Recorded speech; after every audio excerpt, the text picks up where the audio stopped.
Hello and welcome to the Decibel Boost podcast, the official music podcast of the website Surreal Resolution. I'm your host, Robert, and please pay my student loans, Nicki Minaj, I beg you.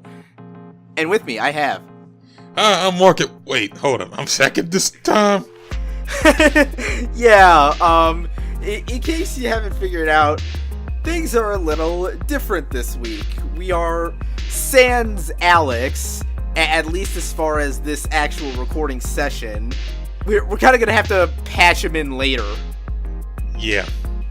Apparently he's working like every afternoon, so he's not going to have time to join us and the silliness. Pretty much. Though as I said, he will technically be here. We'll fix it in post, as the kids tell you that you're never supposed to do. He'll be here in spirit. Was spirit be good in spirit or just in editing? Oh, fuck, I don't know. He'll be here somewhere. But yeah, episode 33 of the podcast. Things are going along quite nicely. Well, I mean, they could be going better in our actual lives, but... So, I don't really have any extra shit to say to pad out this intro, so I figure instead of the usual, formalities and all, let's, you want to talk a bit about what we've been listening to recently? I'll talk about that. I'm gonna go first. I'm gonna start first.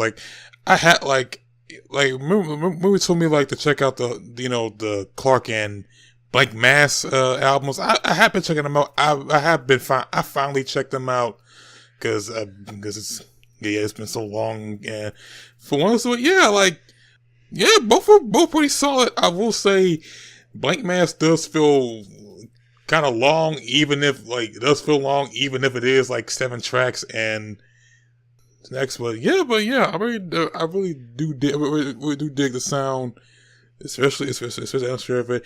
And Clark, Death Peak, it's an album. That was not a solid hit too. I will say sonically, this is okay too. I will say, even though Blank Mass album I feel like that was longer.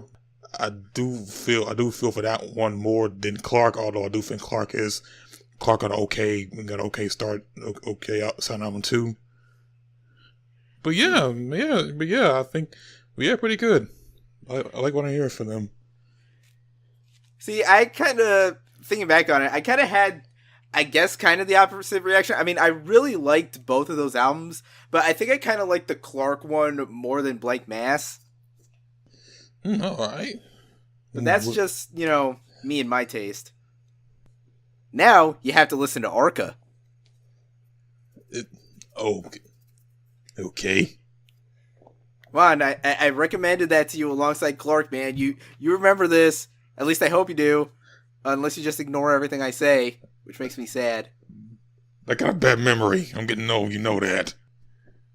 It's cool. I have bad memory, too. What's your name again? Kevin. Oh my god, are you the Kevin? We still have no idea who that guy is. Holy shit. Yeah, I think no one knows who that guy is unless someone says something. Yeah. So anyway, I guess on to me on my end. I've been, enjoying quite a few of the more recent releases. Just to go off, this past week, there was the new At the Drive-In album, which was a pretty goddamn killer reunion album. Usually these kind of 17 years after the fact reunion albums for 90s punk bands can kind of be mostly miss. I'm looking at you, Refused. But nah, the Inter Alia, it goes pretty hard and it still has the same kind of whacked out kick-ass songwriting that made them this big staple of 90s rock music. I'm impressed. Heck, it probably might land in my top 25 for the year. And speaking of other stuff that might land in the top 25, have you heard the new Logic? I have not yet. I mean, I've heard it yet, to be honest. I mean, I have, at least not in full. Well, you should when you get the chance, because it's probably his best album. I really like The Incredible True Story, but I feel still that at the end of the day, that album while good, was still a little too derivative of like other rappers out there. But on this one, he kind of finally like gets into like he carves his own niche. He's got his own identity here. There's some very like incredibly elaborate, complex production, and his flow and his lyrics are very like they can get kind of aggressive and depressing, but mostly just for the purpose of being like life-affirmingly positive at the end. Oh, also the album has one of the single best verses that Killer Mike has ever spat out in his career, and that's saying a lot. Oh, well, all right. Listen to the song Confess. If nothing else, just listen to that one song, and then try to tell me it's not great. Also, there's a Steve Bloom cameo. Oh, nice. And an uncredited guest verse from J. Cole. Okay. Okay, that's thankfully that's buried as like a hidden track at like the very end of the album. But aside from that, it's still a good album. And I guess one more, since I'm actually going to have a review of this up on the site, possibly by the time this podcast goes up. Definitely going to be in my top 25 for sure. The newest album from the grindcore act Full of Hell, titled Trumpeting Ecstasy. Sure. Just as a quick heads up, the album artwork for this cover shows a nun with a blank face with flames bursting out of the face. Which is perfectly accurate, because this album absolutely will melt your effing face off. And I know that's a cliche turn of phrase for metal albums, but that is true. It goes fucking hard as shit. You have no idea. I've already listened to it like 4 times already, which is thankfully easy because it's kind of a short album. Like, I think only about 30 minutes or shit, maybe even less than 30 minutes. Hell, I was able to listen to it twice on the way to and from work today. It just, so, like I said, you can read that in my review whenever that goes up. Again, by Wednesday the latest, but trust me, you do not want to miss out on that. All right, cool. Obviously, I don't expect Mark to listen to it, but, you know, for anyone else, for all you people who like your metals out there. And that's basically about it. So, I guess we've killed enough time, so let's jump right into the new music discussion of new songs from the past week. If you're listening along, you can find a playlist of the songs down in the description of this podcast. So, without further ado, let's steer right back into more metal. Starting from the top, the newest single from the death metal band Goatwhore, which is the title track from their recently announced upcoming album Vengeful Ascension, due out on the 23rd of June. Now, it's been kind of a while since Goatwhore's been around. I know their last album was only 3 years ago, Constricting Rage of the Merciless, but, you know, in metal time, it might as well be like, 3 years might as well be like an eternity. And so, I was anticipating this new album as soon as I saw the announcement, and when I heard the song, I'm like, ooh, this has got to be some good stuff. Now, usually their stuff can be pretty fast-paced and thrashy, but this song is more on the slower and steadier end. So, for example, in the verses, the guitars kind of have this very grungy influenced doom kind of vibe in the leads. The choruses are more this sort of steady gallop, especially like in the guitar triplet chugs and all.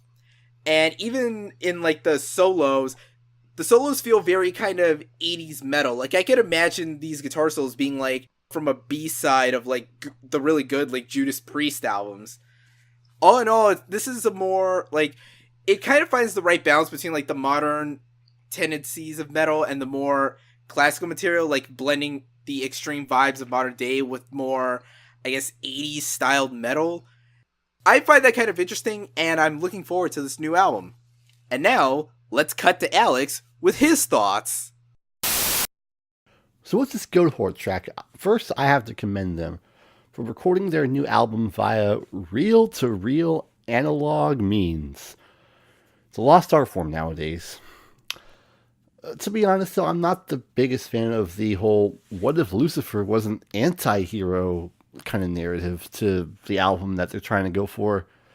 It's not my thing, and to be honest, Goatwhore isn't really my kind of super hard metal. I like other things. Although, I will say, this has great overall production, especially with the guitar tones and the solo and even the drums. Imagine that, real drums recorded on analog audio. What a world, isn't it? Thanks, Alex. We always cherish your contributions. And speaking of contributions that Alex will make, this is one I'm sad that he's not here to comment on. I saw this on Twitter, and I had to check if Alex saw it, and apparently he did. Good old Steven Wilson, frontman of Porcupine Tree, had made a cryptic announcement regarding his upcoming 5th solo album. You know, not including that weird 4.5 album release thing he did, I think last year?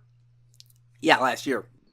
So he made the cryptic announcement, and literally like an hour before we sat down to record this podcast, he posted that there was a new song from the man himself titled Pariah.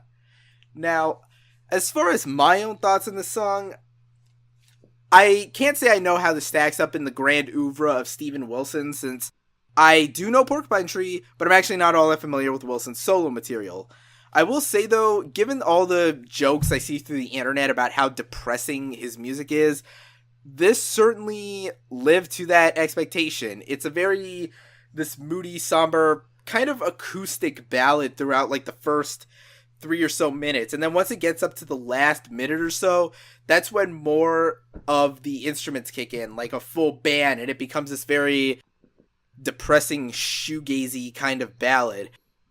It's not my favorite thing in the world, but it's alright, I guess. I imagine Alex will have, more to say about it. So, what do you think, man?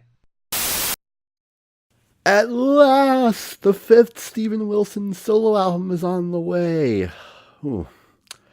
Which, I should mention, is going to be called To the Bone, due out on August 18th, with 11 tracks on it, 2 features from Ninette Tayeb, which is on this song as well, and a 3rd feature from Sophie Hunger, a Swiss jazz pop singer-songwriter. I'm salivating at the thought of new Steven Wilson. Also bring my Porcupine Tree, please. But as for this song, Pariah, it kind of feels like an unused B-side off of Hand Cannot Erase. It has the same kind of production style to it and the same kind of pop rock sound to the track.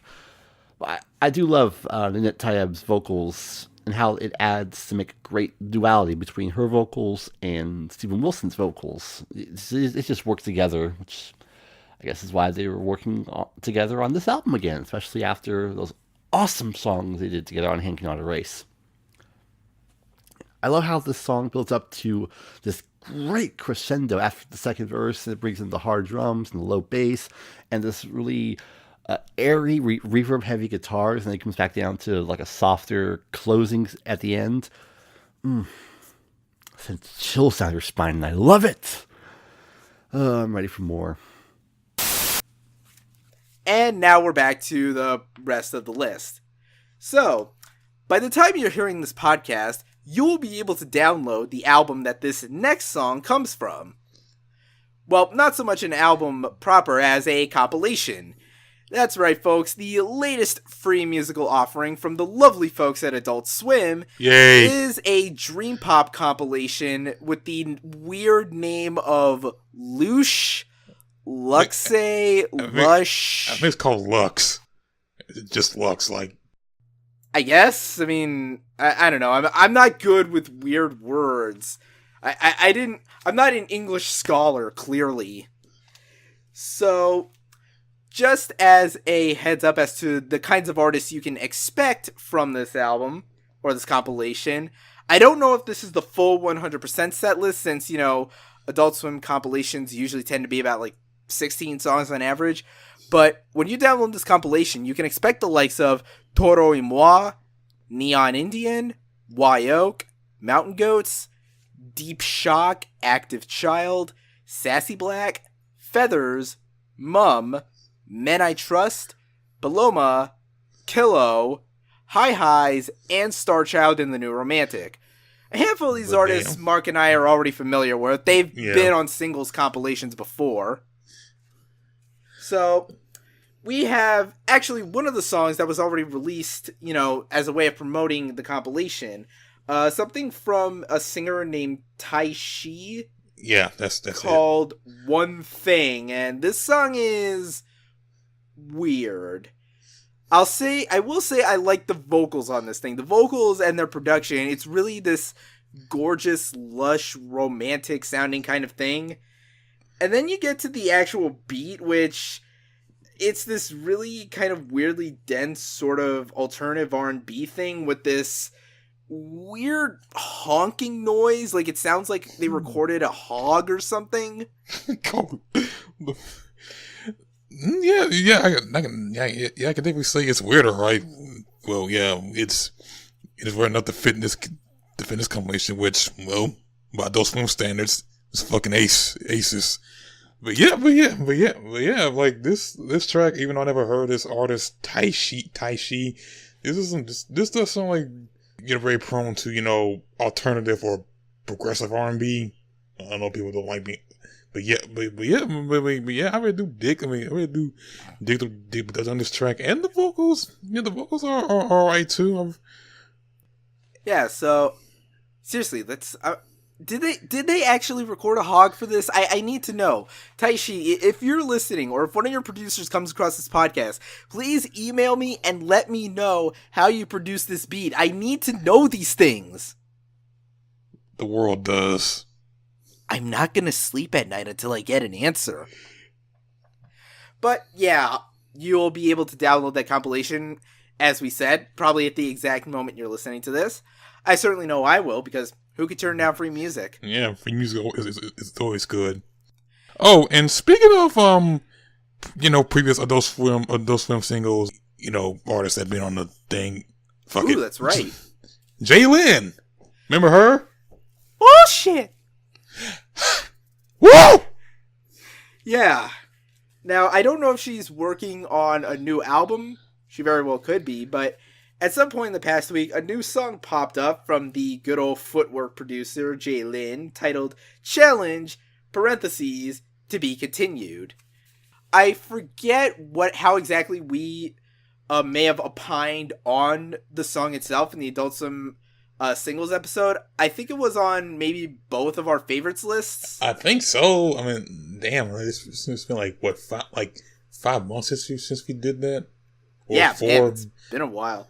And I'll admit, even though there were like 2 different footwork songs on the compilation, yeah, I liked Jlin's a lot more than I liked the DJ PayPal one. So when I saw this one, I had to hit play immediately, and I have to tell you, this song hit a really nice sweet spot for me as someone who, is a drummer and a percussionist. Because it opens with this very ritualistic tribal drumming that projects this idea of like, a sort of marshy swamp in a very dense forest. Like, I kind of thought of like the swamp areas from like Majora's Mask, for those who ever played that game.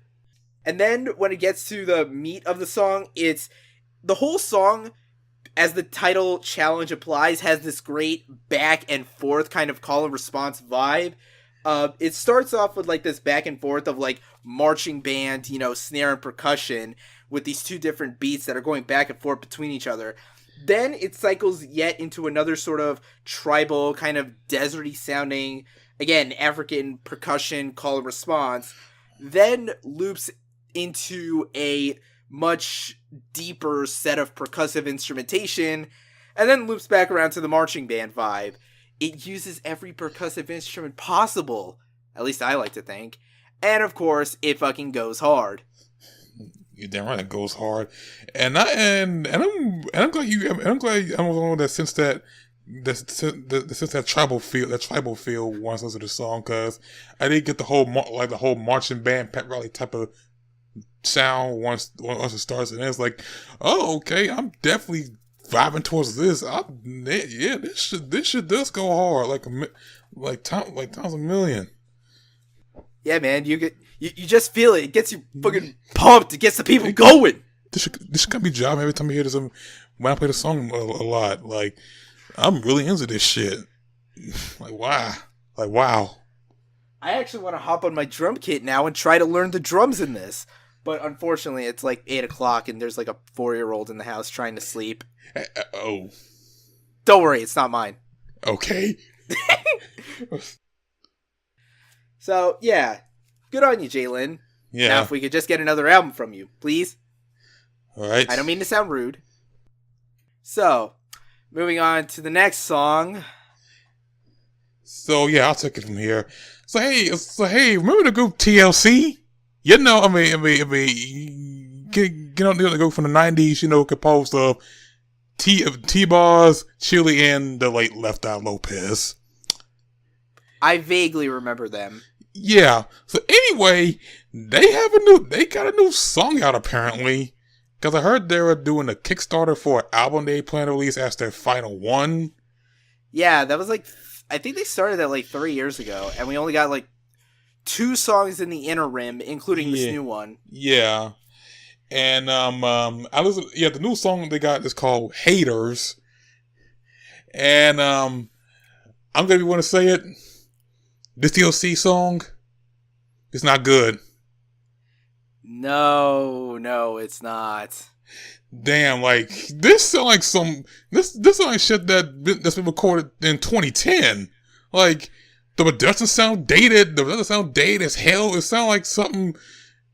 Hell, it almost sounds like that dumbass G-Eazy song from the Fast and the Furious soundtrack. Only it does. Like this sound. This sounds some throwback bullshit of shit that the Pariah that easily be forgotten. And of course, you know the song called Haters. What's it about? Gas. It's about the economy and how we need to impeach the current president. I kind of wish. It's just simple. It's just simple. Fuck the haters. I do my own shit type of anthem. It's like, no, this ain't good. And this shit is not good by any means. And I don't care about my haters at all, which is why I put in effort to record and produce a song about them. Yeah, try asking Taylor Swift how that worked out for her. Yeah. I know TLC ain't been. They ain't been active since. Shit, they've been for long. They ain't been active for that much, but wow, y'all. No, this shit ain't working. Like, it's like you recorded this like around 2011.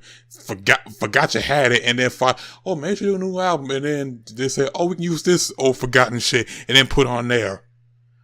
I know that back in the day y'all made some good songs. I like it. I like some shit that y'all make, but nah, man. Like I know you want to keep that sound from back then, but there's a reason why people kind of update their shit. Yeah, I'm just gonna say, you know what bugs me the worst about this? It's that fucking like nursery rhyme tinkering melody in the beat. Like this sounds like some preschooler This really is some preschooler nursery rhyme shit. Yeah. Like, this was like shit. Yeah, this is like some old throwaway shit. And to the people who actually donated to this Kickstarter, I know it's probably been a couple years, but you sure y'all can't ask for a refund? Yeah, I guess they cannot be a De La Soul. I mean, at least their shit came out good or decent. No, they can't all be the psychotic laughing rapper dudes. Yeah. Anyway, I'm disappointed on TLC. I mean, hopefully the album might be good, but fuck if I know. I doubt it. But anyway, let's move on to some electronic, indie, weird pop stuff. You know, something that's at least more interesting than TLC. The Florida-based electronic indie outfit 100 Waters. They have a new album that doesn't have really a title or a release date yet, but they have released a new single from that album. The first one, clearly, called Particle. They've only had 2 albums so far. I actually listened to both of them a couple years ago, and this song in particular feels kind of weird, like an outlier in the grand scheme of 100 Waters. I mean, at first it's not that much different. There's this very, moody, somber vibe, but it still kind of got like a pulse to it. But the thing that kind of like stands out weirdly is that, and maybe this is just me, but this feels weirdly more dancey than some of their other material. Like, sure, there's the usual very like lush, almost dreamlike pop beat and the, you know, somber pianos and the bass, like how the bass kind of reverbs throughout the mix.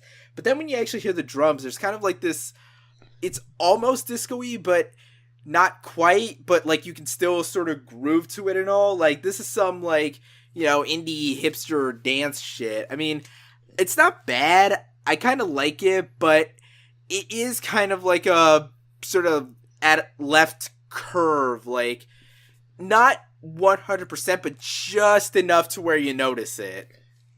It's just right. It's like this band's too hard. This shit's too soft. Nah, this works. Kind of. Yeah, I mean, it's a good song and all. It's just, I guess it takes some getting used to, given what I know from the 100 Waters catalog so far. You got any thoughts, or? Not much, but yeah, like this is all right. I do kind of fuck with, you know, some, you know, I do something fuck with the, you know, like some of the dancey electronica stuff. This is okay. Yeah, so I guess we'll just have to wait for the full details of that album to come out. Whenever that is. And speaking of albums that people are waiting for to come out, let's talk about our last two songs for this week, which are the big ones, technically speaking. Yeah. Now, one of the big hyped music stories of this past year has been the much-anticipated return of electronic indie rockers LCD Soundsystem, who haven't been around for a while until reuniting in sometime within the past, I want to say 5 months, like at the beginning of the year, or maybe slightly before that. Yeah, I think so. I think I mentioned them saying they might have an album coming out. Yeah, so we have officially the first two singles from whatever that album could be. Yeah. Now, I'll admit, I've only ever heard the first LCD Soundsystem album and one song outside of that, which wasn't even the original version of that song. It was like a remix version of a song. You know, the one from that first Adult Swim singles compilation. Oh shit, yeah, I forgot they did appear there. So, let's talk about the first of these songs, which is American Dream.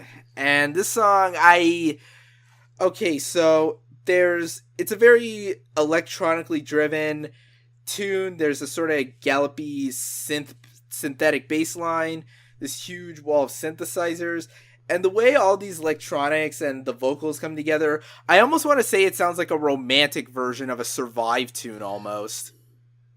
But like the song it's like 6 minutes long, and it literally just like repeats like almost like just 1 minute's worth of music for like 6 minutes. It gets kind of just dull after a while, you know? Yeah, I could get that same feeling once into this too. Like first, like, damn, this song is 6 minutes.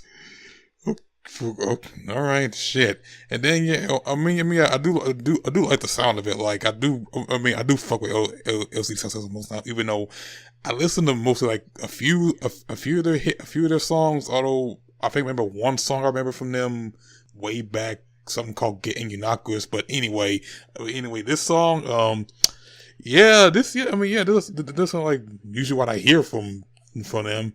I will say it does get a bit, you know, repetitive at sometimes, but I'm thinking, okay. Alright. Yeah. But as for the other song, Call the Police, which, no. Why would you tell us to do that?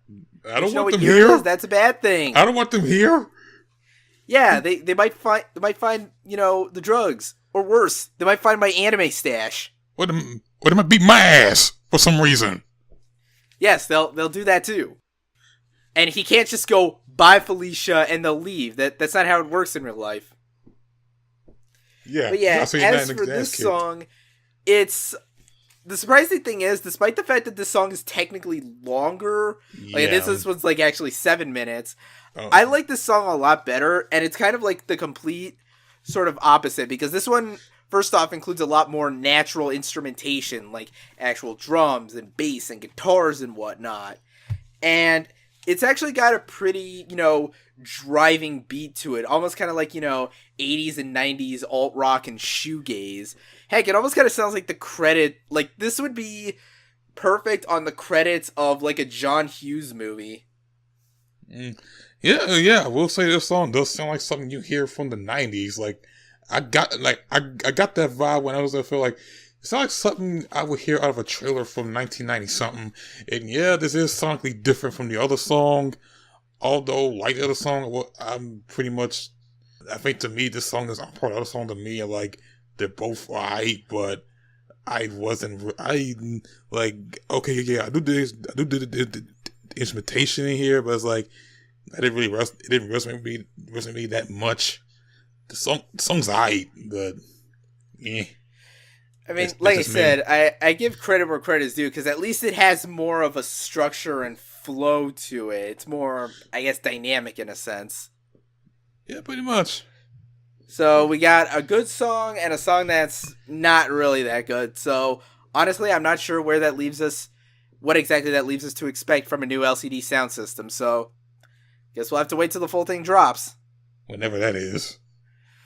And that basically covers the new music for this past week. So we're going to go on a little break, and when we come back, we got some news topics to cover, so stay tuned. We'll be right back after these messages.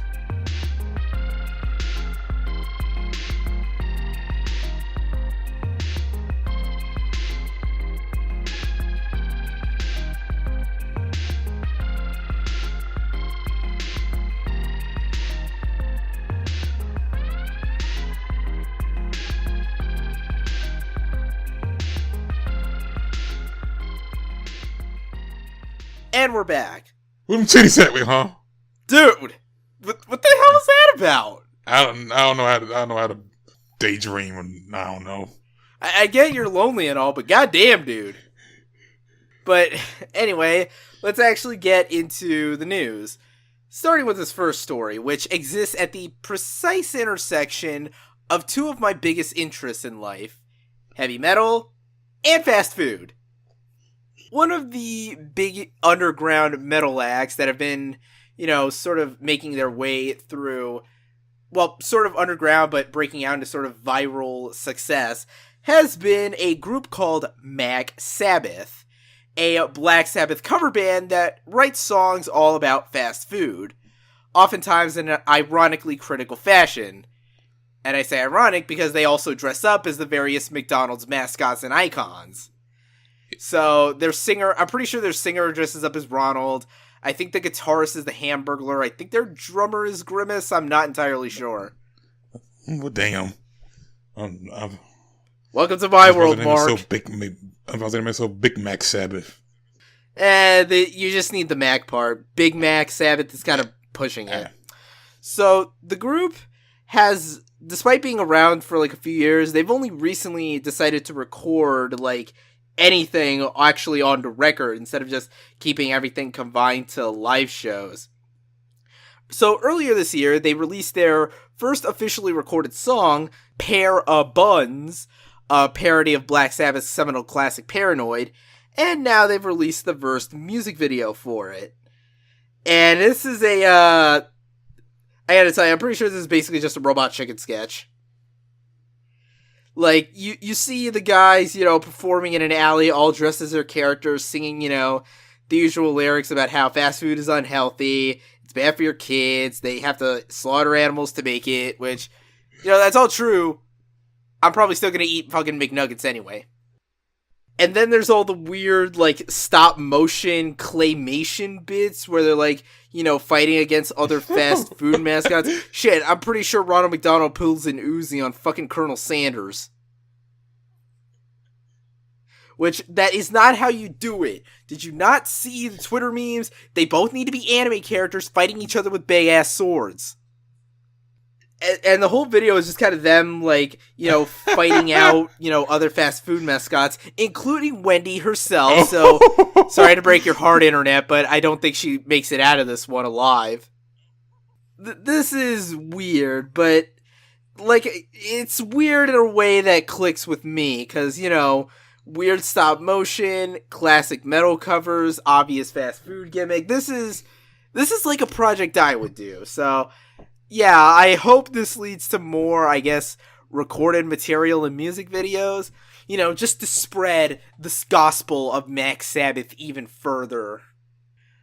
But that's enough for me. I imagine Alex has some choice words for this. Oh, this Max Sabbath video. This feels more hardcore UK punk than anything else, and I kind of like it. I like this kind of music. I want more of this kind of music. And I want that flexi disc. And so I was right. They do make flexi discs nowadays. Maybe if I get $15, I can go ahead and buy that. But yeah, surprisingly great song, especially considering it's a parody of Paranoid. Yeah, but man, that video, just fast food mascots via claymation killing each other in savage ways.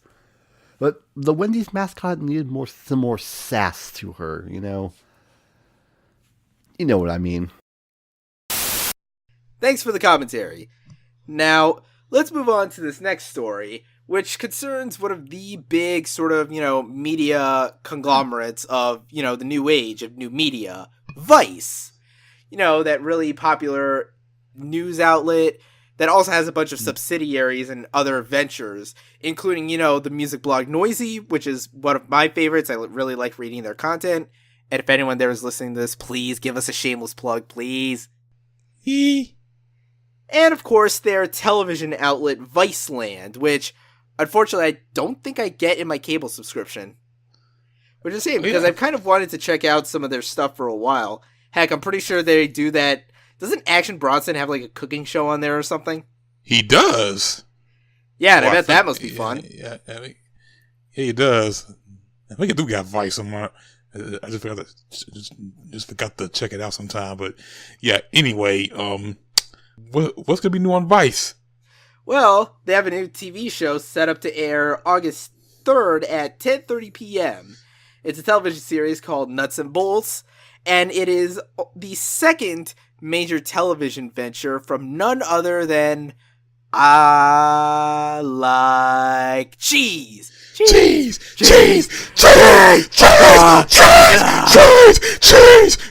Damn. Yeah, Tyler, the Creator. He's returning to television. So, the premise of this show is, quote, finding out how things are made. Apparently, it's one of those shows where he's just going around figuring out how things work, behind the scenes shit of, I don't know how much stuff, it could be, hell, anything, really. To make the obvious joke here, fucking magnets, how do they work? Shit. This is gonna be kind of fast. Okay, kind of interesting to see, Tucker back on TV this time. Well, minus his former Our Future fam. Yeah, there's not gonna be any Taco here probably, which is a sad shame. Because what the hell else is Taco supposed to do to his time? It's not like he's actually got a rap career. Damn, come to think of it, I ain't heard much about them other niggas except, the only things I heard from Our Future doing, her shifting is either Tyler, Earl, I think Domo, I know Sid the Kid's still doing shit, who else? I mean, I guess if you want to count Frank Ocean, shit, that's right.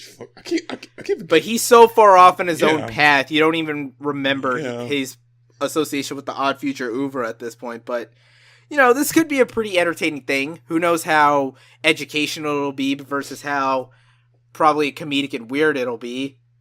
But it could be a fun watch. Yeah, yes, I like it. I just have to figure out which frequency Viceland is on my TV. If it's even there at all. And I gotta remind myself to watch Vice. I'm sure it's a good show. I mean, now things about this are damn, I just keep forgetting. Yeah. So, moving on to the next story, a festival announcement. Festival time again. This time taking us down to good old Texas, October 6th through 8th, and October 13th through 15th, for the Austin City Limits Music Festival in Zilker Park. Now, the full lineup for this thing, well, okay, 99% of the lineup was dropped earlier, and it had a lot of stuff to it, but like an hour later, they announced the super big headliner, so let's just dive straight into this. Starting from the top, the big surprise headliner is none other than Mr. Businessman / Businessman himself, Jay-Z. Jay-Z. Yes. Okay, moving on. Other acts, other big names include the Red Hot Chili Peppers, Chance the Rapper, The Killers, Gorillaz, Martin Garrix, The XX, Ice Cube, Bryan Adams, Solange, Run the Jewels, of course, Foster the People, who are still around, apparently. Yeah, I guess. Yeah, they actually released a few new songs a few weeks ago, but we didn't talk because of reasons. We were too late. Yeah. Spoon, Tovlo, Portugal the Man, Bonobo, Crystal Castles, ASAP Ferg, Drum, Skepta, who else? Getter, but Getter is only on the second weekend. Danny Brown. So, you know what that means? That means if they find a way to get Kalela down there, they could do Submission with Gorillaz. They should be. Let's see other stuff here. Second weekend, we'll have Eagles of Death Metal. Then for both weekends, there's Bad Bad Not Good. And there's a bunch of other names here I do not recognize. Now, here's something... Wait, there's Thundercat. Oh, shit, for real? Yeah, I didn't even see his name on there. Damn. Yeah, it's on the way bottom. And that's it. That's it for names we kind of know. Damn, why would you build Thundercat? Yeah, he's only on the... Oh, shit, I see it now. He's on the first weekend, but why would you build him that low? He's fucking Thundercat. There's one thing I kind of want to bring attention to, because this is a 2-weekend festival, and one of the weekends is October 13th to the 15th. That is the same weekend as the 3 Points Festival in Miami, where Gorillaz are set to be one of the headliners. Shit. Can they appear at this place at once?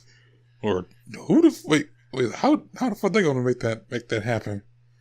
Yeah, how are they? I mean, I don't know if there's... I mean, obviously there's going to be like a virtual component because it's Gorillaz, but I mean, I assume Damon Albarn has to actually show up to, perform some songs. So unless they forgot to mention that he's only on the first weekend and not the second, I kind of find it like weird to believe, like how they have to coordinate between Austin and, Miami. But that'll be interesting to see play out. Yeah, I hope he'll go blow up on their faces. Hopefully not.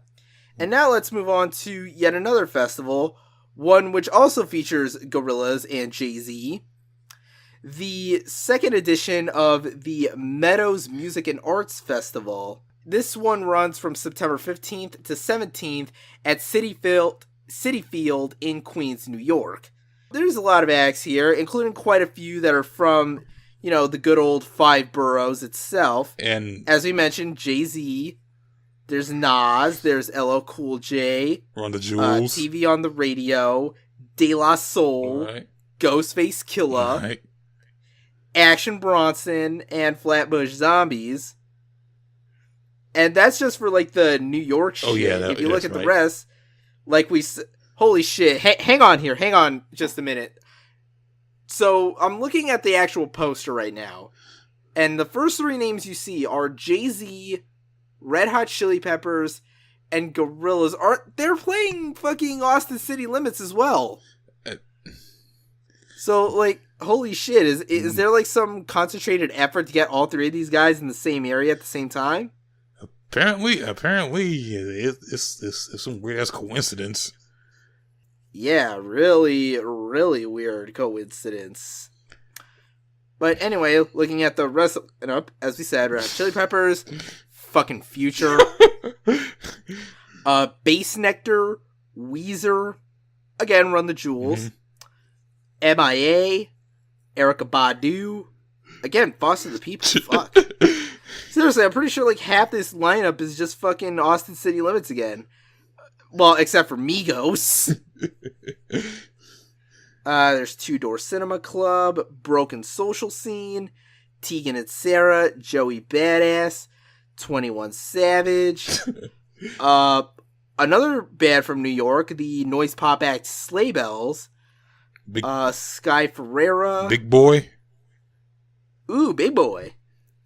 And I don't recognize the rest of the shit, so. Let's see. Okay, the Bad Bad Not Good again. And shit, that's sort of it. As far as things we've recognized. So, yeah, once again, I'm pretty sure half this lineup is just Austin City Limits, unless these are the artists that are just really in demand for festivals. Yep. Yeah, pretty much. I mean, they gotta make the money. They gotta make the money somehow. I mean, if albums can't do it alone, then yeah, people gotta tour. That is true. So, I mean, I'm sure that'll still be a cool festival. And if you look at the ratio, there's more stuff that I recognize at least, and I guess more stuff I like than at Austin City Limits. But I'm kind of fascinated by this. I'm really curious about the logistics here. Anyway, moving on to our last story. We got an update, kids.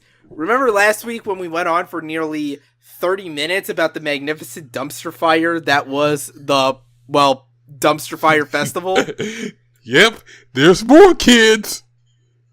Oh my god, how's the story keep getting better?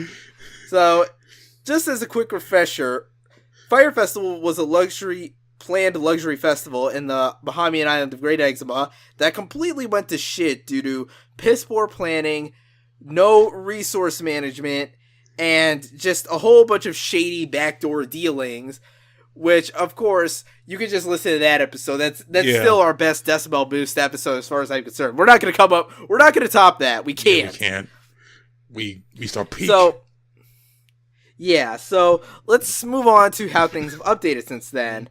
In the time between then and now, the festival has been hit with quite a few more lawsuits. At this point, 6 in total.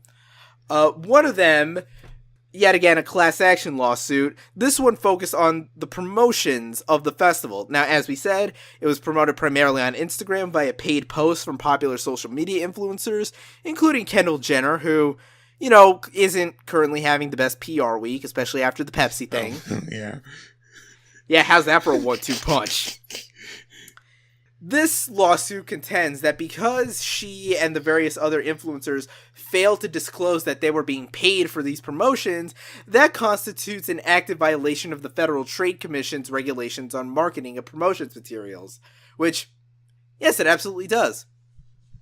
I hope they all get taken down. And I think they will. Fuck it, they will. Yeah. In the meantime, a very interesting document surfaced on the internet. The actual pitch document that Fyre made to investors in order to actually obtain funding for the festival. Now, from what I've been told, this didn't work out all that well. And actually looking at the document, it's not hard to see why. Now, actually looking at the design, this kind of looks like some shit that a semi-decent first-year college student would come up with, not a hotshot, business executive. Like, I'm looking at a slide right now that's just a random collage of pictures of beaches, supermodels, and a couple of stages that's like, come, seek, for searching is the foundation of fortune. What if we reimagined what it means to attend a music festival?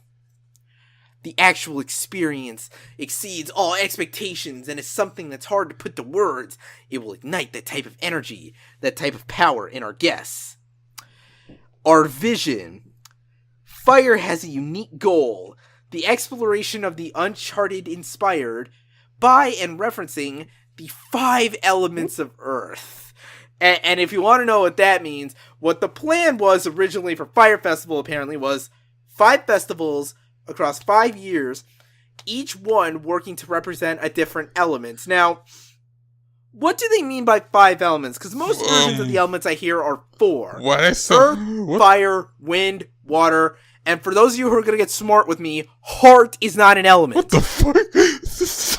Fuck off with your Captain Planet bullshit. You are a grown-ass adult. Acknowledge that show is shit and move on. Yeah, that show's terrible. Now, I only have one working theory on this, and this actually sounds so stupid, it could very well be the case. If you pay attention to Chinese mythology, they actually do have 5 elements. You know, earth, fire, wind, water, and the 5th one is technically wood.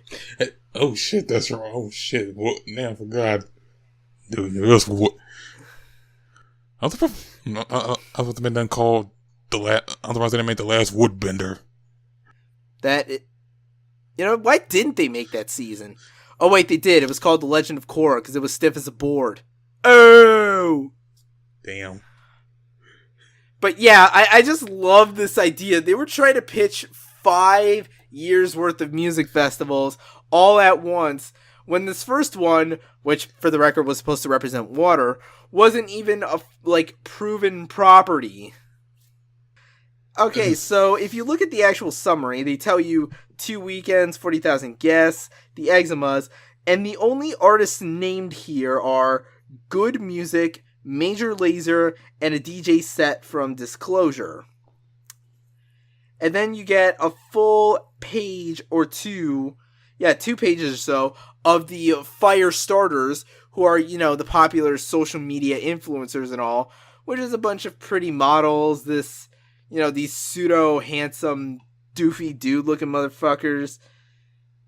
Yeah, guys that are probably not going to do anything else with their lives in the future. Oh shit, it's like 3 pages. Oh no, wait, 4, holy shit. And then there's a What the Press is Saying section, which has, you know, elements of Vogue. It says that Vogue, Esquire, TMZ, and Playboy all reported on, like, the early initial... And so did Fox News for some reason. Yeah, I guess it must have been a slow news day for them.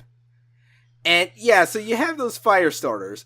You have their, quote, talent network, when they were also promoting the Fyre app as well, which include the likes of Jamie Foxx, Queen Latifah, Iggy Azalea, the Human Iguana Lil Wayne, and another one. Yeah, and you also look at this section for their, for the influencers. Well, okay, first you get past the brands and the fucking synergy and all that. And then you look at the, oh my god, they're actually called the Fyre Squad. Oh, Fyre Squad? Yeah, all these other people who are like, you know, the marketers, the CEOs and all that shit. And of course, other mentioned promoters, which include one of the biggest thorns in my side when it comes to internet fuckfaces, Elliot Tabale, aka Fuck Jerry. You know, that guy on Instagram and Facebook who steals other people's jokes and memes without ever getting them proper credits and citations. And no, I'm not talking about that fat Jew. Although, fuck him too. So, yeah, there's a lot. Just that fact alone tells you there's a lot of shadiness here. And, you know, I'm just looking at this and, you know, it's no wonder this shit apparently, like, failed. If this is your promotional pitch, I'm surprised they managed to give you their time. Holy shit. Well, also, a Fyre Squad, there's also some low budget ass Suicide Squad, only worse. Dude, Fyre Squad sounds like an idea for an enemy team in Pokemon that got rejected because it was too childish and stupid. Shit. And then more details, including why specifically the Bahamian Ministry of Tourism had banned, you know, Billy McFarland, saying, quote, Customs has the area on lockdown because Billy has not paid customs duty taxes on the items that he attempted to import. Which, again, shady financial dealings. Fucking shady bullshit. Another quote here. Those involved believe McFarlane and his co-organizer Ja Rule started out wanting to deliver on their promises, an ultra-luxe experience on a private island formerly owned by Pablo Escobar, with famous models dancing on yachts, bottle service at beachside concerts, and hidden treasures accessible only by jet ski, Well, apparently they pretty much blew most of their money on all the jet skis and booze and yachts and all that, leaving very little for actually organizing the festival, which, again, Ja Rule, you say this was not your fault. Again, it clearly was. It is your fault, man. Take blame. And you too, Billy. Yeah, there is so much to unpack here that I'm not sure, like, we could do, 5 episodes on this and there would still be just stuff to unpack. But here's what I think is the kicker, and this will be sort of the closeout fact for now. They were in the process of issuing the refunds and everything, and this very frustrating, stupid statistic came up in the interim. As reported by, the Fyre CEO, Billy McFarland, and other marketing execs, of the percentage of people who have actually filled out applications for refunds, 81% of them have expressed interest in attending a potential Fyre Festival 2018. What? Really? Y'all want to attend this again when y'all dumbasses end up starving, having to live in tents, and make sure dogs don't bite your asses? Y'all fuckers for real? Y'all some dumb motherfuckers, man. Why would you want to go do that shit again? It's not like y'all. Damn it, you stupid motherfuckers. Remember what Alex said last week about enjoying the schadenfreude of this? Of seeing just a bunch of rich, white motherfuckers just having all this horrible shit happen to them. And I'm like, you know what? You fuckers kind of have it coming. Well, to the 81% of you who actually want to go to Fyre Festival 2018, I hope your experience is exactly the same as it was this year. Do you motherfuckers not learn from your goddamn mistakes? Holy fucking shitballs. What is wrong with you? What's wrong with you dumb motherfuckers? Y'all do the sequel again? Because you're basically doing it. Y'all want to do the sequel where you get fucked again. Yeah. And I don't feel, really, y'all, you stupid motherfuckers. Why would you do this shit? You know what's a perfect metaphor for this? This is like the beginning of the DC cinematic universe. Fyre Festival 2017 was Man of Steel. Y'all had a chance to learn from your mistakes, and those who didn't are the dumbasses who are going to go into Batman v Superman Dawn of Justice expecting a good movie, when it's just going to be the same shit over again. Except even worse. Pretty much. Oh, especially, man. And now we'll have one last cut over to Alex for his humorous commentary on this. Round 2 of the shitstorm of the Fyre Festival. I'm reading through this festival pitch and... Seriously, you could not get people to go to this even if you had Bonnie Rotten as one of your... fire starters. Oh, let's not forget Samsung was a pending sponsor of this whole shindig, but hey, they still managed to explode in a shameful, fiery disgrace without them on board. Bravo, guys. Bravo. Oh, how absurd. Hot damn. Thank you for that, Alex. And so that basically closes out all the new shit for this week.